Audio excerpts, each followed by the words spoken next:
Recording. Oh, it's filling up. Hello, everybody. I think people are hearing us. Hello, everybody.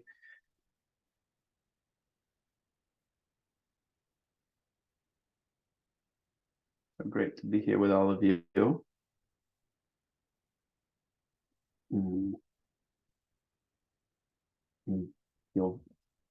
Let me see. Let's see where people can interact.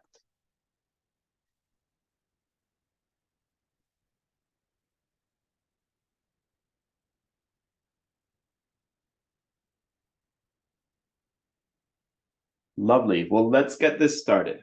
Welcome, everybody. Our friends at Alumni called all four of us together a few weeks ago to discuss young alumni engagement and fundraising.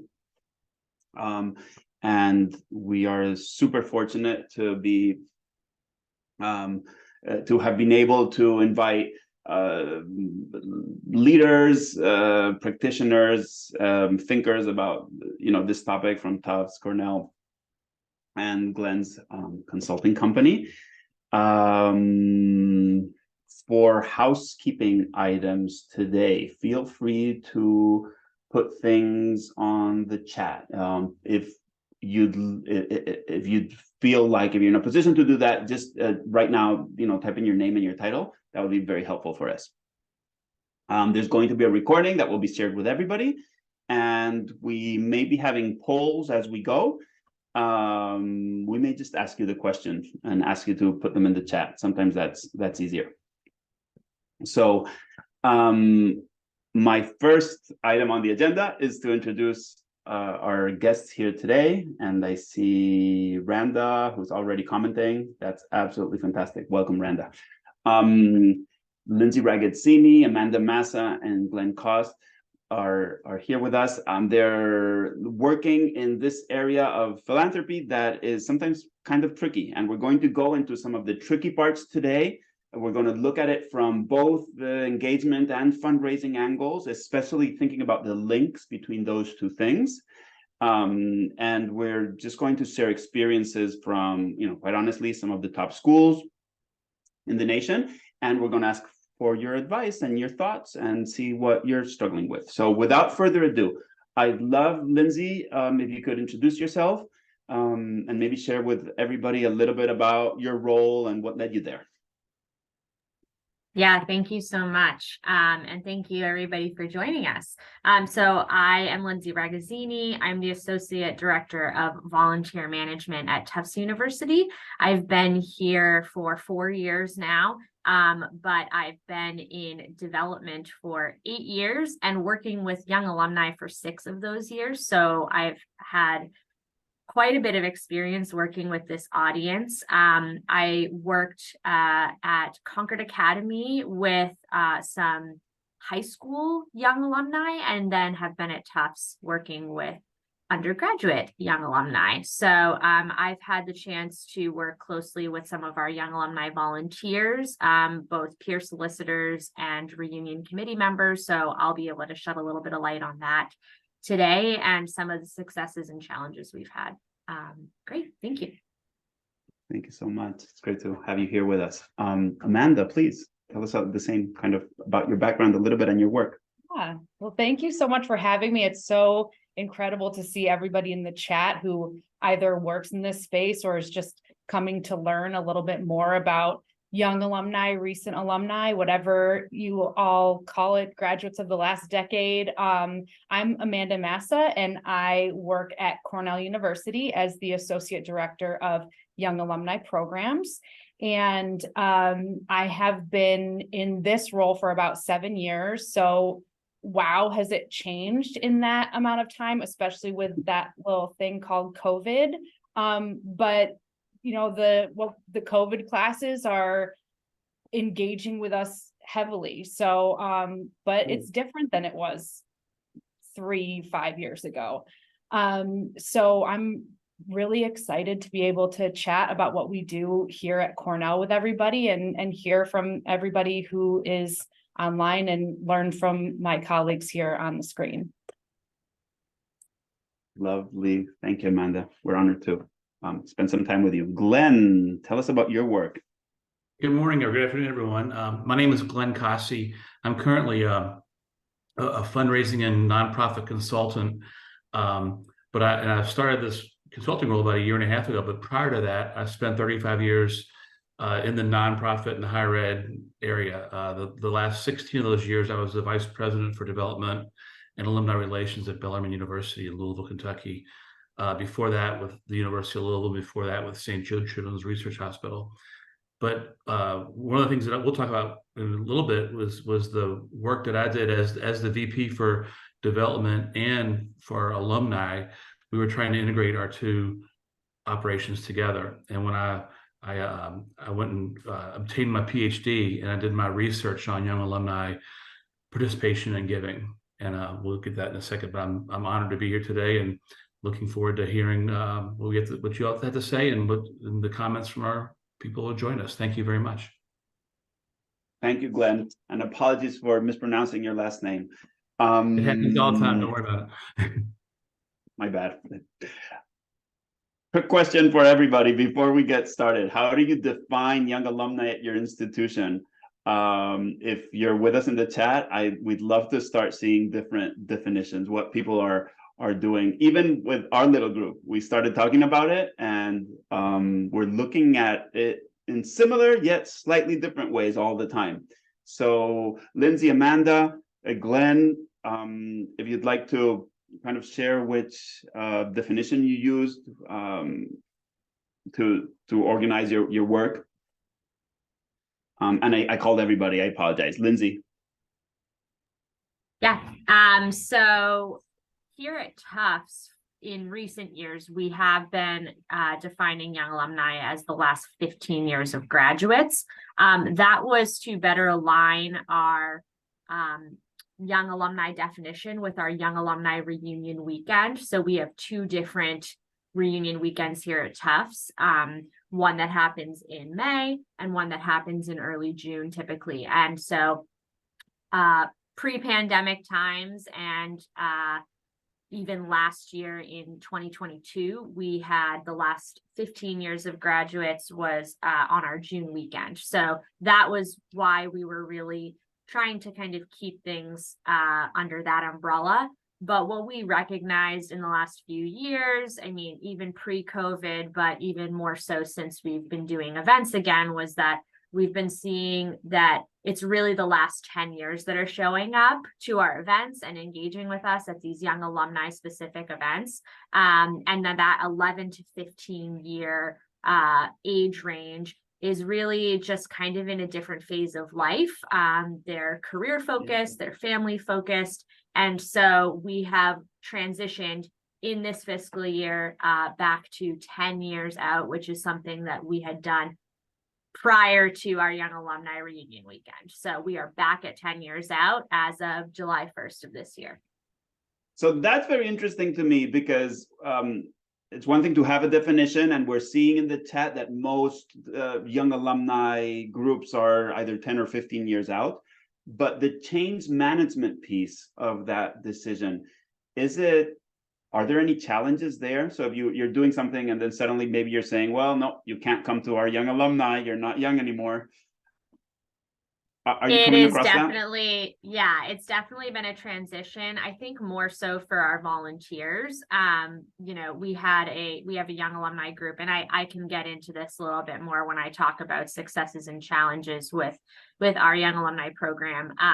But we've had a pretty successful young alumni peer solicitor program that also helps to plan regional events across the country and other young alumni engagement opportunities. And so kind of transitioning those volunteers into other areas at Tufts where they can help out. That's really been the biggest change management piece. And so transitioning them to either help in our regional alumni chapters or help with our class volunteer peer solicitor program.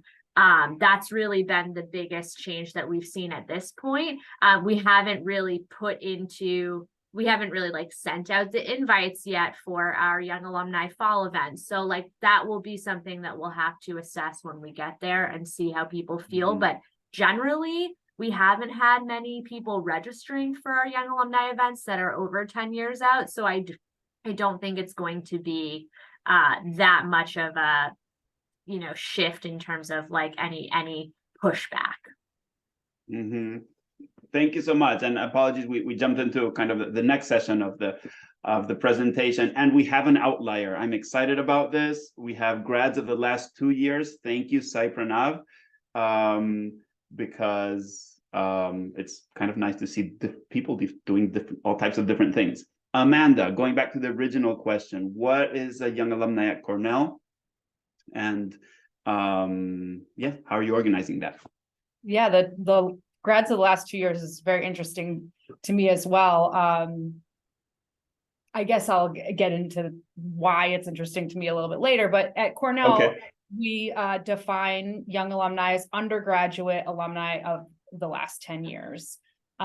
So, right now that's the classes of 2023 to 2014. And it's interesting because we are something that I'll also talk about a little bit later, some projects that we're working on here, one of which is a young alumni strategic plan. And in that, we surveyed colleagues as to how they define within Cornell young alumni, and that includes graduate and professional schools. And come to find out that depending on where you are in Cornell, you might define it differently. So the traditional definition, which we operate under in student and young alumni programs, is that undergraduate 0 to 10 years past graduation. But I don't know, maybe like Tufts that could change when we see what happens with these COVID classes. We see what happens with the strategic plan that we're working on, but right now that's the definition that we use along with a lot of other schools. And hi, Brett. I didn't realize that you were at Ithaca College. So happy to see you on this webinar. I don't think I can write in the chat, so I had to just call that out audibly. Oh my goodness. Yes, feel free at any time. Thanks, Amanda. Very interesting. And I love how you're approaching this kind of very flexibly and kind of with a listening attitude, right? Not just, this is the law and we change it. And it sounds like a very wise way to go about it. Glenn, we're going to talk a little bit about your research. Before we get started, how did you define young alumni? For the sake of the research, we were very similar to what Amanda just said. We went to undergraduates that were 10 years or less out. So we also went through and took out any non-traditional grads. We're looking for people who are basically 22 to 32 years old. So similar. Excellent. Thank you for that. Let me go on to the next slide. Okay, so we'd love to learn about your findings. You did your PhD. Please take it away and let me know when I should move slides forward. Okay, sure. Thank you. So as we did this research, as I mentioned earlier, we were putting all this time and effort into so many unique and in-depth and a really broad base of alumni events. But as the development person, I want to make sure there was an ROI on all this alumni work. And I firmly believe there would be.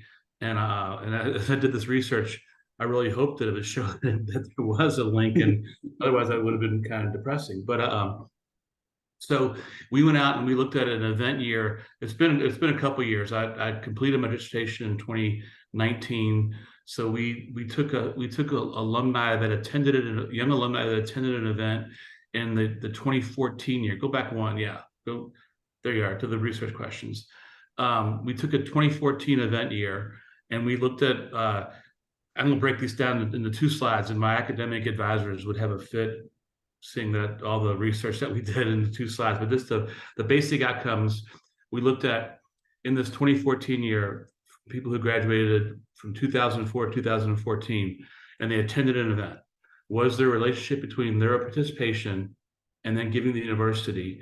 And then question 2 was the giving behavior of young alums who are already donors affected by their attendance alumni associated events. We looked also at new donors and existing donors. And you go to the next slide for the results. And this is a lot of work coming down to 1 slide. But basically, those who gave in the 3 years prior to attending an event afterwards gave twice as much if they attended. So the donors were giving $38 a piece a year, and after attending an event, they gave over $76.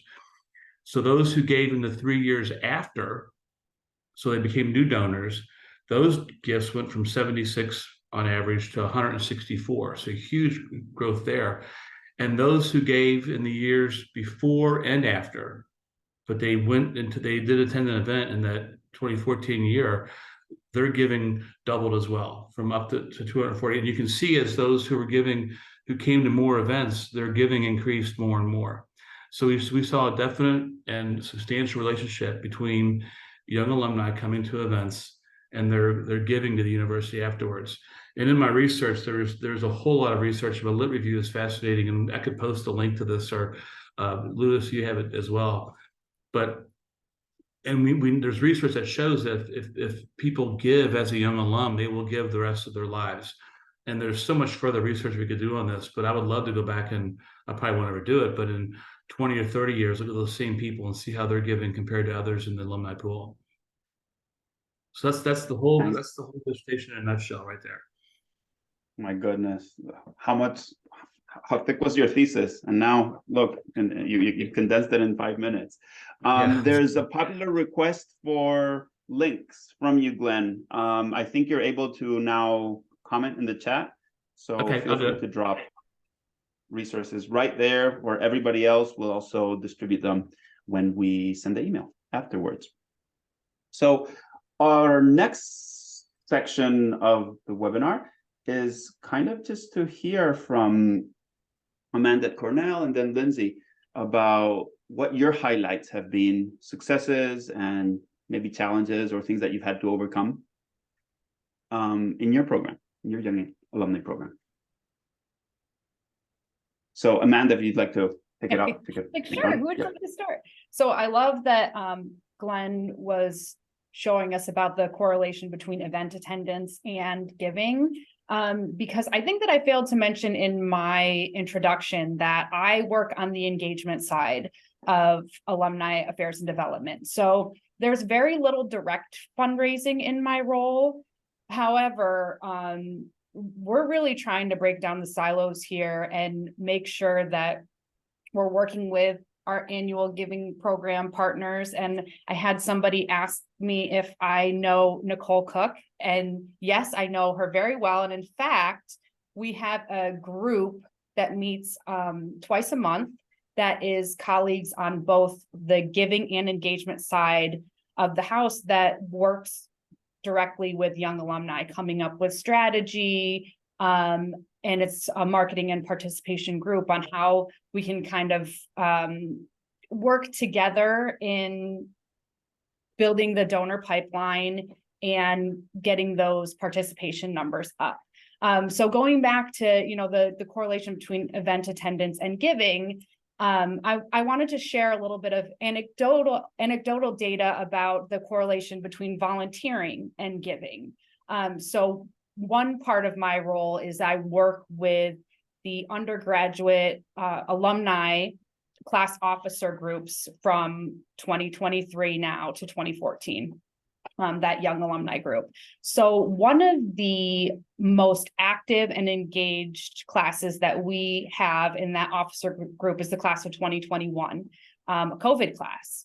And they have just really come out of the gate and done lots of programming. Their officers are attending our trainings and they're just doing an incredible job. So one example that I kind of came across when I was pulling some reports on event attendance and who gave before an event and who gave after. And one name that kind of popped out to me was a class of 2021 officer. And I noticed that he just gave his first $100 gift. Now, I haven't talked to him about this yet, but I have to imagine that that has something to do with how engaged he is as a class volunteer.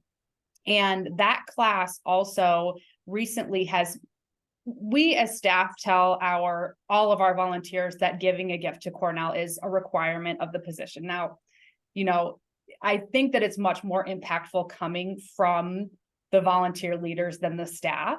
And so recently, those class officers had a meeting and said, giving is a requirement of this position. And everybody was on board with that. So I'm excited to see where they end up next year. This year, we always do some targeted outreach to our officers at the end of the fiscal year to try to hit that 100% participation.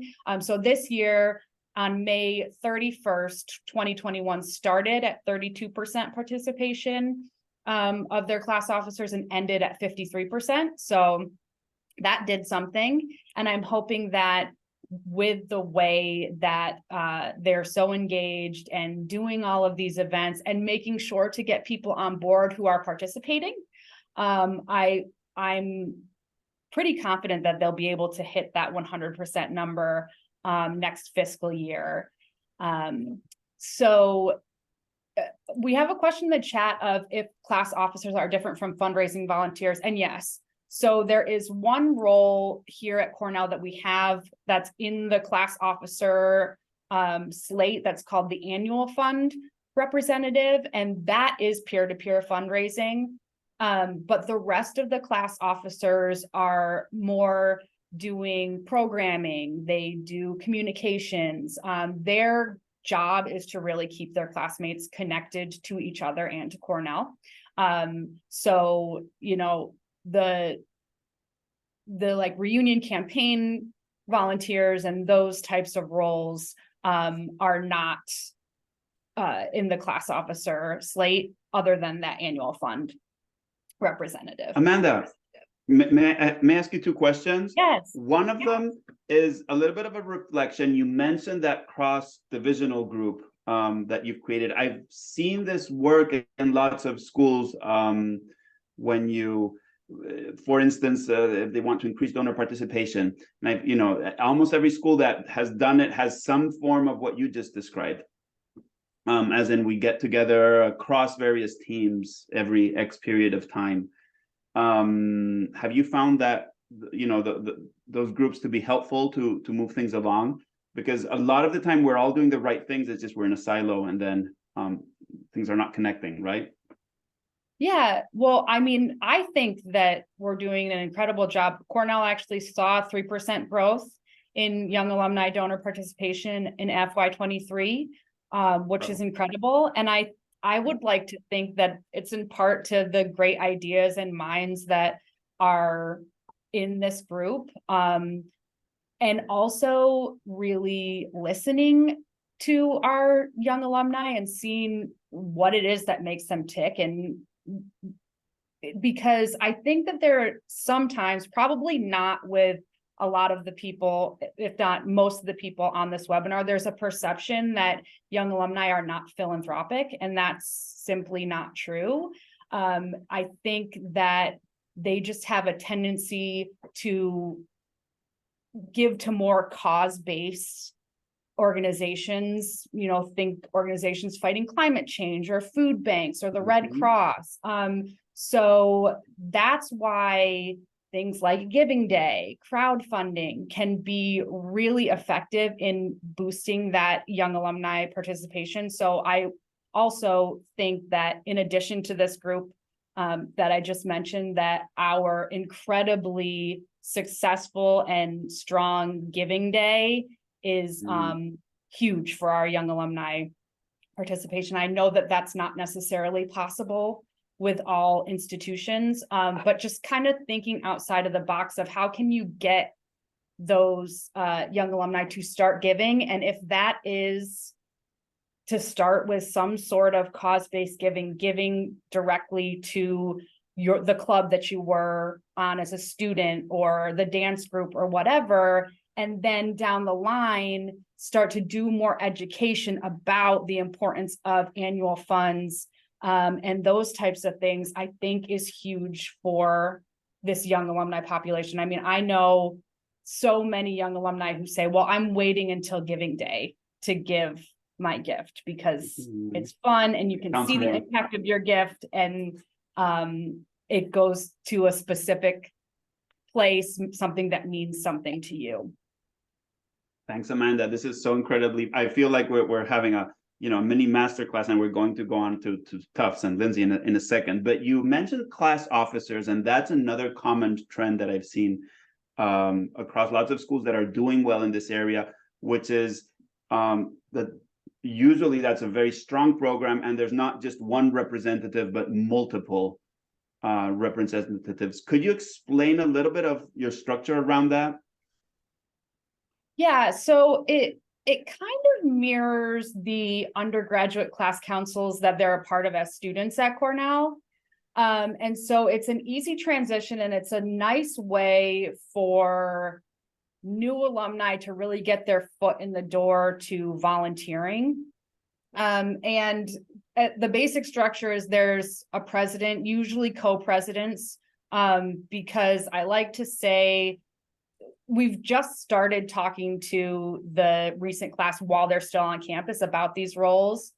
And I like to say, like, you don't know exactly what your schedule is going to be. And first and foremost, this is a volunteer role. So let's get two people on board to kind of support each other and pick up the slack when the other one is really busy with work or whatever. So, we have a president, and then we have secretary, treasurer, the general class council, and then of course our reunions are really strong here at Cornell. So the reunion chair and reunion registration chair are two class officer roles, and they are in charge of planning their reunions. And I think that that's an area where Cornell is pretty unique. It's very volunteer driven, our reunions. And our fifth reunion sees, between 700 and 1,000 attendees come back to campus, but that planning really ramps up the year before the fifth reunion. So that's what it looks like in a nutshell. But I'm happy to chat with anybody on the call about any questions that they have around that structure offline. Thank you. And we're going to invite everybody to connect with all three of you on LinkedIn or elsewhere after this. That was super helpful. Matthew Lambert from WNM calls the kind of that same concept, developing an army of volunteers. But I think that if you look at successful programs that are engaging the young alumni well, that's always a component. So Lindsay, we're thrilled to learn about your challenges and your successes. Well, yeah, thanks. And a lot of this is going to be echoing what Amanda said. So I did take a couple of notes while Amanda was talking, because a lot of it rings true here as well. So unlike Amanda, though, I think we're feeling like our young alumni giving is not exactly going in the up 3% direction. It's been pretty flat during the pandemic. We saw a drop after FY20, and then it's been pretty flat since then. And what we have kind of realized is there is more competition than ever for young alumni dollars. They are very, very, especially at Tufts, our alumni are very civically minded. They're very passionate about politics and the environment and other nonprofit causes. And so really getting them to realize that they can make an impact on something that was important to their experience when they were here at Tufts, or something that they're passionate about that Tufts is doing research-wise, is really something that we're trying to hone in on. So a couple of things we're doing here is leaning into crowdfunding projects. So we do a lot of crowdfunding projects. We work with student groups on campus. So if they're doing something, hey, the volleyball team's going to nationals, help us get the volleyball team there. We can engage that, even if it's a small cohort of young alumni, we can reach out to them and really try to drive that home. But also, as similar to what Amanda said, we have a big giving day here too at Tufts, and that giving day for us is actually Giving Tuesday. So we did realize that without doing anything 10 years ago, our alumni were just giving on Giving Tuesday, and we were seeing a big bump on that day. So we figured, why not lean into it? And so now that is a big day. We have lots of giving challenges on that day, and our young alumni are really tuned into it.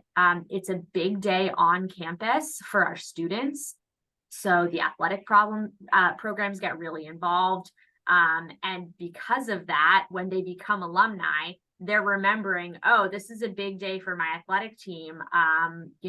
We're trying to, the rowing team's trying to beat the track team or something like that. And so they're reminded of that when Giving Tuesday comes around, and they're more likely to give to Tufts when they're an alumni.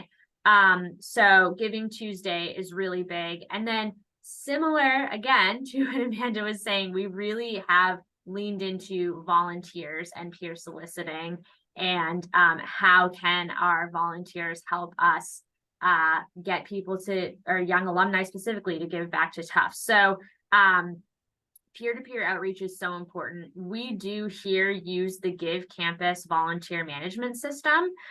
So we've been using it since 2019, and we've really seen that when a young alumni is assigned to another young alumni for outreach, they are much more likely to give back. So 40% of our assigned young alumni made a gift this year, which is huge. And so that has gone up significantly from 25% just a couple of years ago.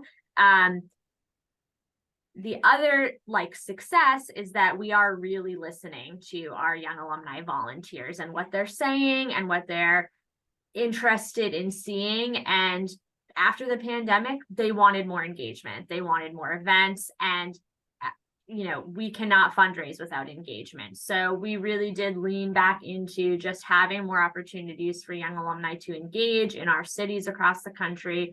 We hosted more events.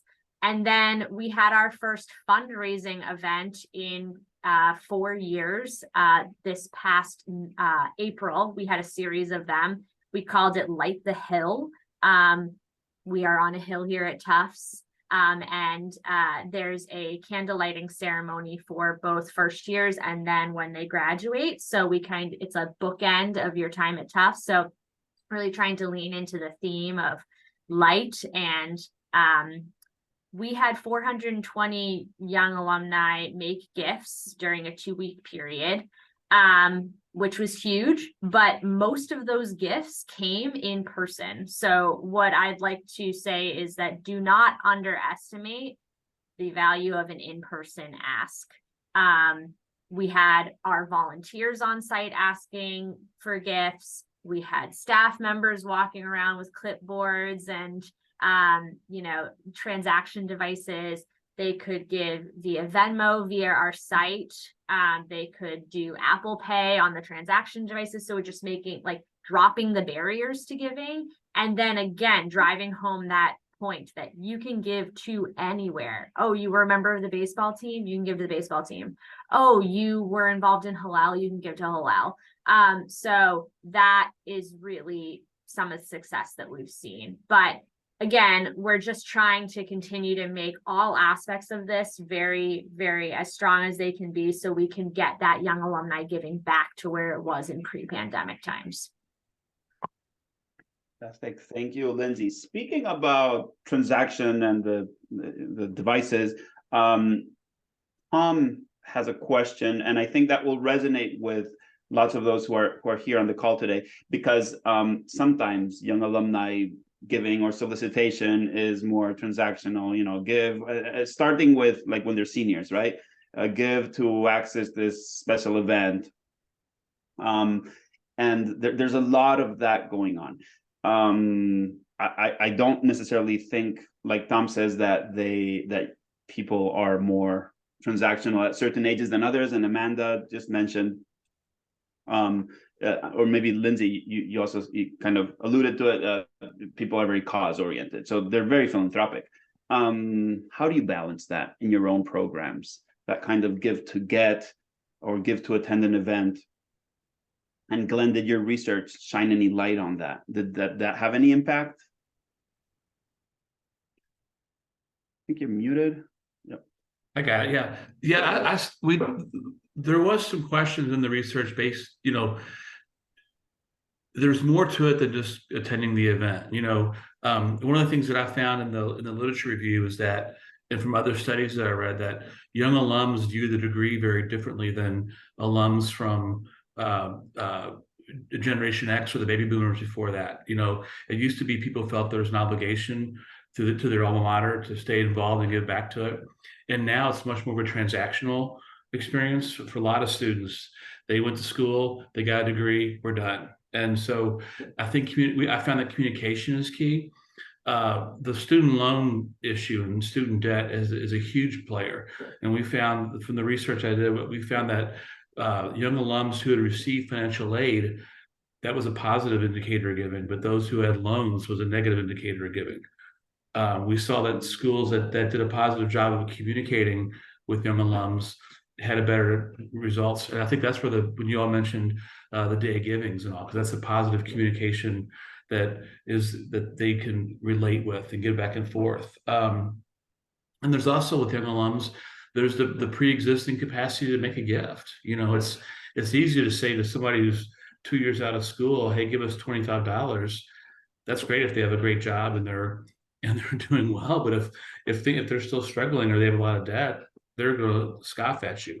And I think that's where we saw that getting them engaged in the events brought them closer to the university. And we tried to focus our alumni outreach to the young alums. We would do career counseling for life. They come back a couple years after graduation and find career counseling and see that there's still a benefit from the Alumni Association. So there's many, many factors involved. Mm-hmm. Thank you.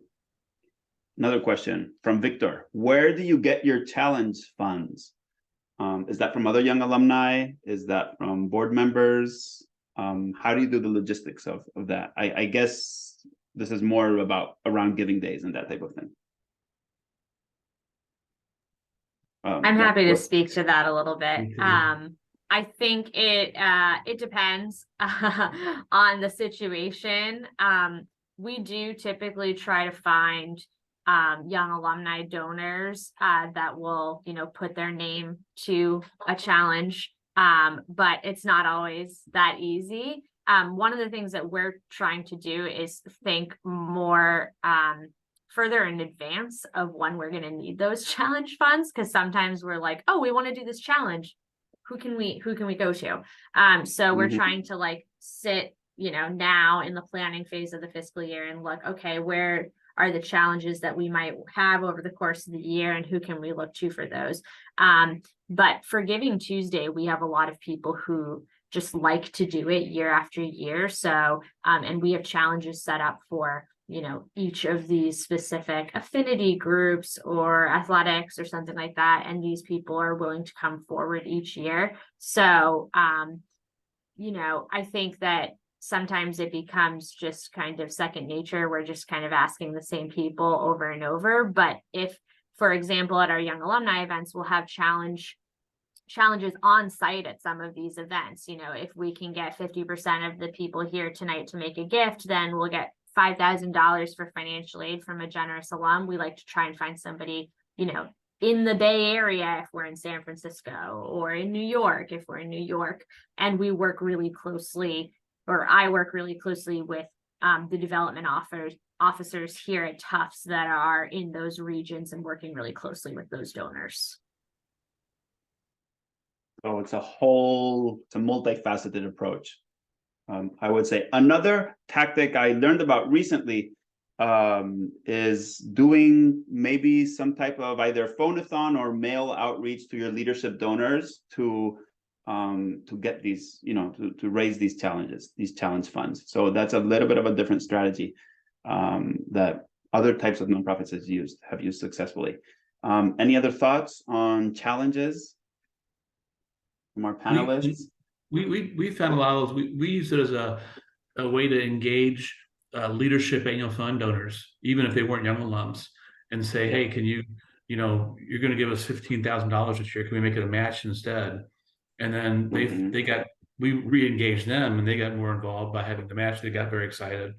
and just use it as And they way. get a sense that they have a greater impact because of their match. That sounds like a wise way to go about it. Tom has a request. What's your best advice for engaging young alumni making those hard asks? I guess hard in the sense of difficult, but also direct, while they are in college and the early stages of their careers, typically 18 to 25-year-old range. We saw a previous commenter saying that they do not solicit young alumni at all for the first 10 years out. Thoughts on that? I have Lindsay's some like, thoughts on that's that. quite something. Yes, Yeah. Amanda, please. Well, I just wanted to say, Cornell, going back to the last question, Cornell does an incredible giving day, and I was afraid that I would not do it justice by speaking on that. So, but we have plenty of colleagues here who would be able to tell you all about how we get our challenge funds. But in terms of the hard asks of those folks who are, just starting their career, we recently did some focus groups with our young alumni and asking them, their perceptions of Cornell and the alumni affairs and development, all that kind of stuff. And one thing that really stood out to me was asking them for more than just money.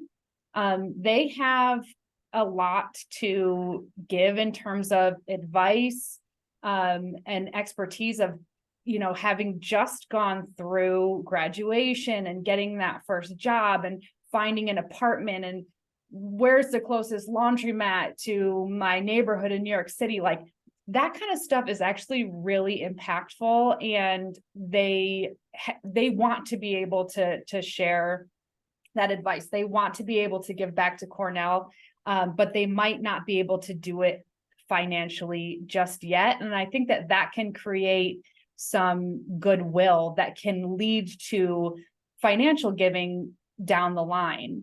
Another thing that has helped us is offering them some support when they first graduate. So, we did a texting campaign with the first year out last year and said, how can we help you? What do you need from us? Do you need career support? Do you need mentorship?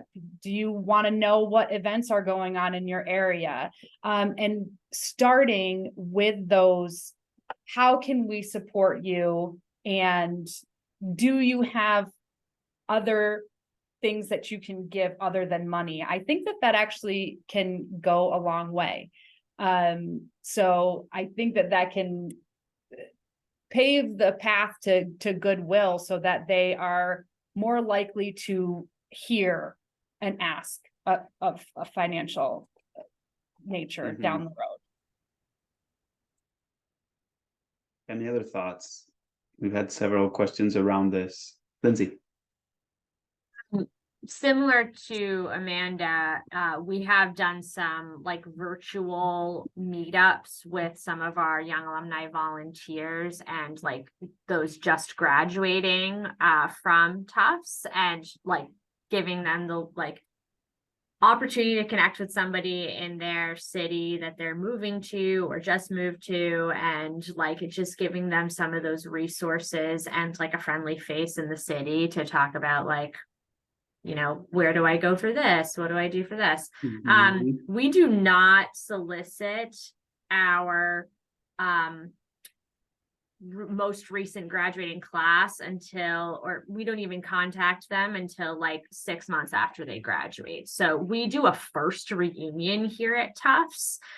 So they're, the class of 2023, they'll be welcomed back next June to celebrate their first reunion with us. And we really start promoting that and getting them engaged in giving in like January. So just trying to give them a little bit of space to settle into their alumni life and not just like a hard, like, oh, you're an alumni now and we're going to start asking you for money.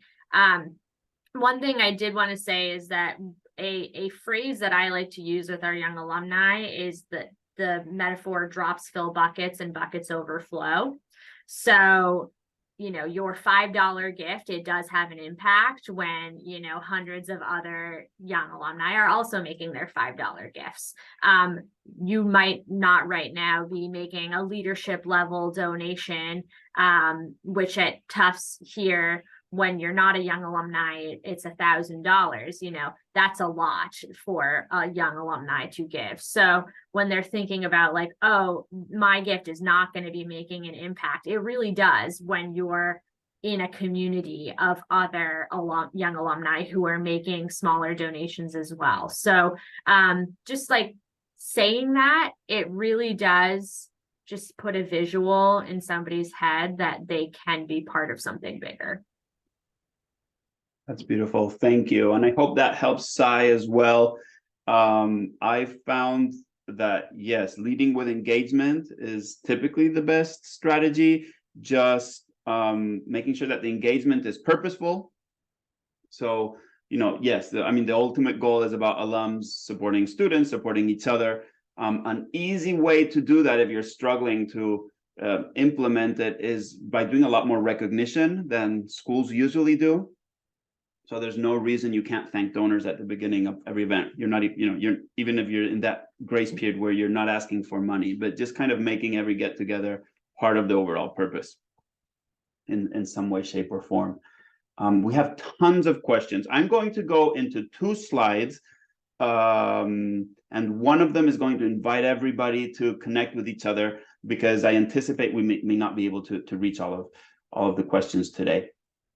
So if you'd like an ebook that our friends at Alma Base put together, you're very much invited to type young alumni in the chat, and somebody from the Alma Base team will send you a copy.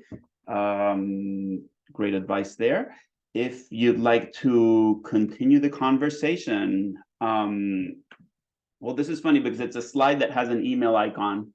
When you get the links, you'll be able to click on things. But for right now, just type people's names in LinkedIn. I think Lindsay and Amanda, correct me, Glenn as well. It's okay to connect with you all. I run this online community called the Donor Participation Project. Check us out. It's free. It's a good place to learn about stuff like this. So let's go back to the questions in the last maybe 5 minutes or so. Thanks to everybody who's asking for the ebook. That will make the team happy. Recurring giving. I love this one. Okay. To what extent has offering a recurring giving option, subscription model, monthly giving, whatever you call it, resulted in better success than a one-year ask? Have any of you tried monthly recurring subscription giving in your programs? Not yet. Glenn. We did as part of our similar, I guess, as part of our senior gift program. We our alums were really into getting all these graduation cords, and people wanted to have as many cords as they could when they graduated. And if we did a program where we if you signed up for $50 a year for 5 years, then you would get a special giving cord for graduation. And we were getting a decent number of students, every year doing that. I mean, we had smaller classes. I'm talking, 30 or 50. But the neat part is that they were on a $50 a year gift, which for a young alum is a big gift. But then 5 years out, we could then go after them as a group and like even have a reception or something and then have them continue their giving. So we were achieving some success doing that. Lovely. Lindsay. Yeah, I think it's something that we really want to, do here at Tufts more. We did change over from one giving form to a different giving form recently. So I say recently, like within the last year. And so I know that there were some, hiccups in just trying to get that set up so that we could actually promote recurring giving. And now that that's in a totally great place. It's something that we've been promoting when we talk about reunion, because we do encourage people to increase their giving in honor of their reunion milestone. And so, for somebody who's a young alumni, that might be a stretch gift. And so if you put it in perspective that, hey, you can give, $5 or $10 a month for the next 12 months versus like $120 at once, it seems much more manageable because they're probably going out and buying a coffee every day on their way to work or something like that. And, in the grand scheme of things, $5 to $10 a month does not seem like that hard of an ask. So that's definitely something that right now, as we're doing some of our reunion recruitment for our committees, we're talking about that kind of giving, and those reunion volunteers are also promoting that type of giving to their classmates as an option. Lovely. There's a good amount of questions about providing value to young alums. And Amanda, you shared some of the techniques, focus groups, surveys. I don't know. Would you like to share any experiences around that, other than it's a good idea? But